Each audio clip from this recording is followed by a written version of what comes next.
નમસ્કાર, હું છું વિક્રમ વકીલ અને આપ જોઈ રહ્યા છો હોટલાઇન ન્યૂઝ. આજથી અમે એક નાની સિરીઝ શરૂ કરી રહ્યા છે જેનો વિષય છે નરેન્દ્ર મોદી. વડાપ્રધાન નરેન્દ્ર મોદી આજે વિશ્વમાં સૌથી વધુ ચર્ચાતી વ્યક્તિ છે. એમના જેટલા ચાહકો છે એના કરતાં ઓછી સંખ્યામાં પણ એમના વિરોધીઓ પણ ઘણા છે. નરેન્દ્ર મોદી એક્સ્ટ્રીમલી પોલરાઇઝેશન કરી શકે એવી વ્યક્તિ છે.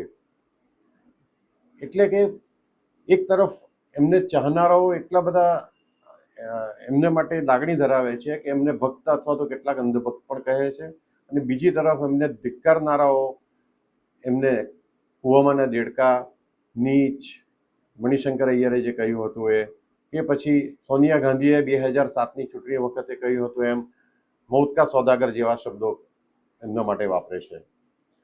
પણ આજે જે આપણે સિરીઝ ચાલુ કરી રહ્યા છે એમાં આપણે નરેન્દ્ર મોદીની હકારાત્મક વાતો વિશે વાત કરીશું.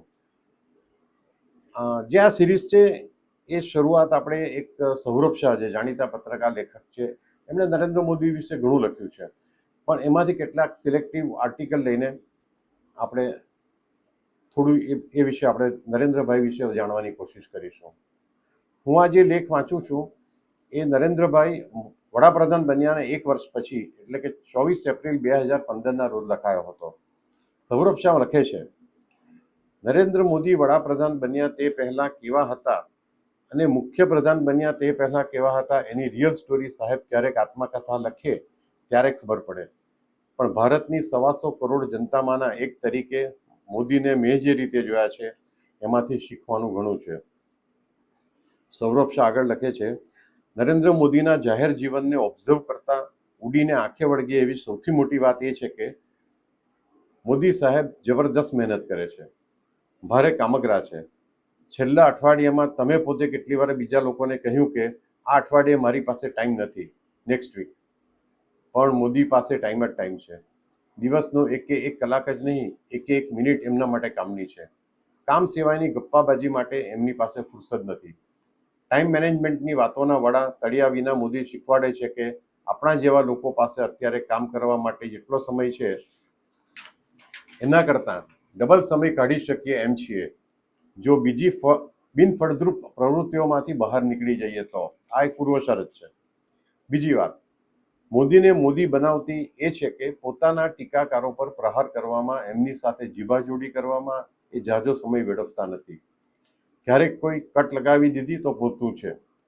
સાથોસાથ તેઓ પોતાના ચમચા મંડળને દૂર રાખે છે. ગુજરાતમાં કેશુભાઈ, શંકરસિંહ વગેરે રોજ દરબારો ભરતા. મોદી પોતાની કુર્નિશ બજાવનારાઓને 100 મીટર દૂર રાખે છે. મસ્કા બાજોથી માણસનું પરસેપ્શન ખોરવાઈ જતું હોય છે. મોદી બરાબર સમજે છે આ વાત, અને ટીકાકારોથી માંડીને ગાળો ભંડવાવાળાઓને મોઢે ન લગાય એ પણ તેઓ સમજે છે. વિરોધીઓના મુદ્દામાં જો કંઈ દમ હોય તો સ્વીકારી લેવાનો. વગર કન્સલ્ટિંગ ફીએ આવી સલાહ કોણ આપે? પણ એમની સાથે જીવાજોડીમાં ઉતરીને ટાઈમ વેસ્ટ નહીં કરવાનો. ક્યારેક મન થાય ત્યારે અને પેલો બહુ ચડી વાગ્યો હોય ત્યારે એક આડા હાથની એવી ઝીંકી દેવાની કે 7 પેઢી સુધી યાદ રાખે અને એની આસપાસ ઊભી થઈ ગયેલી ટોળકી પણ સાંજમાં સમજી જાય. ત્રીજી વાત મોદીની એ સરસ કે એ શીખતા રહે છે. ગુજરાતમાં હતા ત્યારે શરૂઆતના એમની હિન્દીમાં પરેશ રાવલ જાણી જોઈને ગુજરાતી છાંટવાળી હિન્દી બોલે એવી એક્સેન્ટ ઉમેરાતી. દિલ્હી જતા પહેલા મોદી વાજપેયીને પણ ટક્કર મારે એવા શુદ્ધ હિન્દી ઉચ્ચારો કરતા થઈ ગયા. તે વખતે એમનું ઇંગ્લિશ પણ ગુજરાતી મીડિયમ વાળું હતું. તે વખતે એમનું ઇંગ્લિશ પણ ગુજરાતી મીડિયમ વાળું હતું. છેલ્લા 1.25 વર્ષમાં એમને અંગ્રેજી ટીવી ઇન્ટરવ્યૂ આપતા સાંભળો કે પ્રવચન કરતા સાંભળો ત્યારે લાગે કે એમને રેપિડેક્સ વાંચવાનો ટાઈમ ક્યારે મળતો હશે. પણ એમની નિરીક્ષણ શક્તિ અને ગ્રહણ શક્તિ બેઉ ધારદાર છે. પોતાની આસપાસના તેજસ્વી બ્યુરોક્રેટ્સ વગેરેને ઓબ્ઝર્વ કરીને એ હવે સચોટ ઇમ્પેકેબલ અંગ્રેજી બોલતા થઈ ગયા છે. સાંભળો તો નવાઈ લાગે કે ગુજરાતી ભાઈ આવા ભારેખમ અંગ્રેજી શબ્દોને કેટલી સરળતાથી અપનાવતા થઈ ગયા છે. સોશિયલ મીડિયાનો આટલો વિશાળ ઉપયોગ કરનાર એ સૌપ્રથમ અને સૌથી જાણકાર નેતા. કમ્પ્યુટરનું ઓબ્સેશન છે 90sથી. ગુજરાતમાં જે ઝડપે સરકારી કામકાજનું કોમ્પ્યુટરીકરણ થયું તે મોદીના રાજમાં થયું. ચોથી વાત, મોદી પર્સનલી સાદા માણસ છે. એમની લાઈફસ્ટાઈલ સિમ્પલ છે, પણ તેઓ સાદગીનો દમ નથી કરતા. હું તો બાબુભાઈ જસભાઈ પટેલની જેમ ખાદીની થેલીમાં સામાન ભરીને એસટીમાં ટ્રાવેલ કરીશ કે કેજરીવાલની જેમ હું પણ પીએમના તોતિંગ બંગલાને બદલે કોઈ સાદી ખોલીમાં રહેવા જઈશ કે મમતા બેનર્જીની જેમ પગમાં બ્લુ પટ્ટીવાળી રબરની સ્લીપર પહેરીશ, એવી ગાંધીવાદી કે સામ્યવાદી દેખાડાઓથી એ દૂર રહે છે. પહેર્યો હવે જાને 10 લાખનો સૂટ પહેર્યો અને આલે શરીર પરથી કાઢીને કરોડોમાં વેચી પણ કાઢ્યો.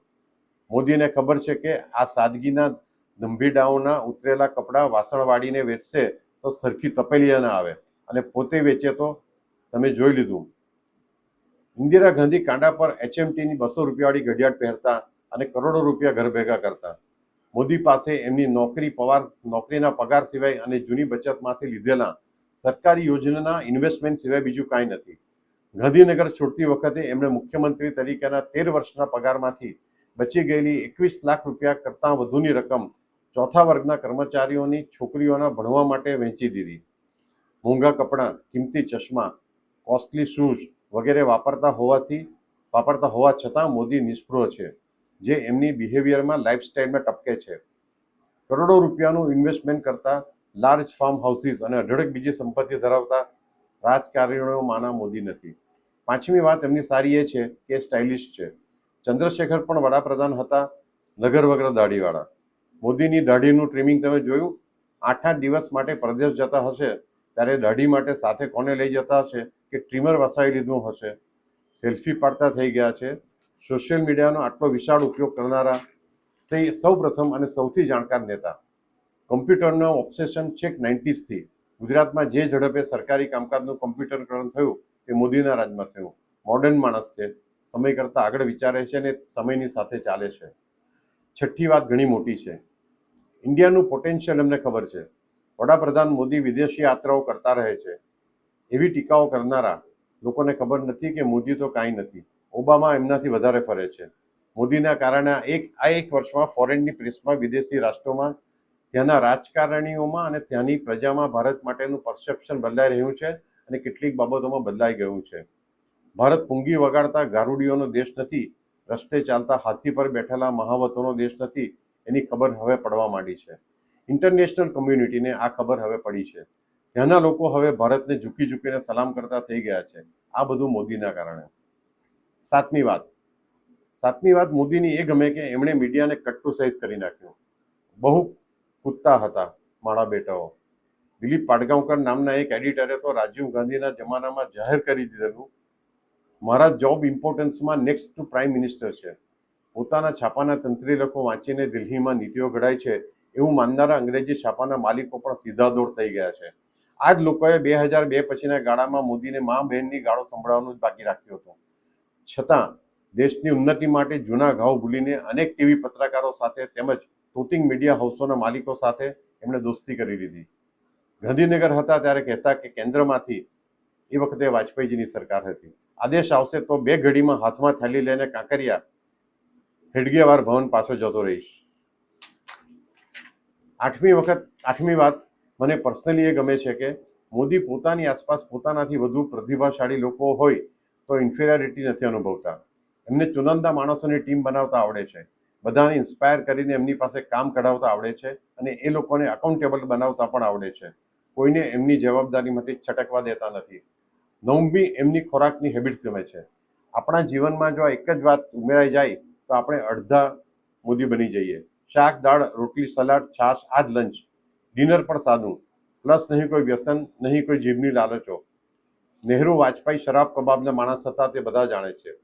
મોદીને તો સિગરેટનું પણ વ્યસન નથી. ઇવન ઓબામા વારંવાર ટ્રાય કરી ચૂક્યા છે પણ સિગરેટ એમનાથી છૂટતી નથી. 10મી અને સૌથી મોટી વાત મને એમની એ લાગે છે કે એ લાઈફમાં બિલકુલ ઇનસિક્યોર નથી. કાલ ઉઠીને સત્તા પરથી ફેંકાઈ જઈશ તો એવો સહેજ પણ ભય એમને નથી, કારણ કે એમને સત્તા દ્વારા કશું ભેગું કરીને ગળે બાંધીને ક્યાં લઈ જવું નથી. ગાંધીનગર હતા ત્યારે કહેતા કે કેન્દ્રમાંથી આદેશ આવશે તો 2 ઘડીમાં હાથમાં થેલી લઈને કાંકરિયા પાછું જતો રહીશ.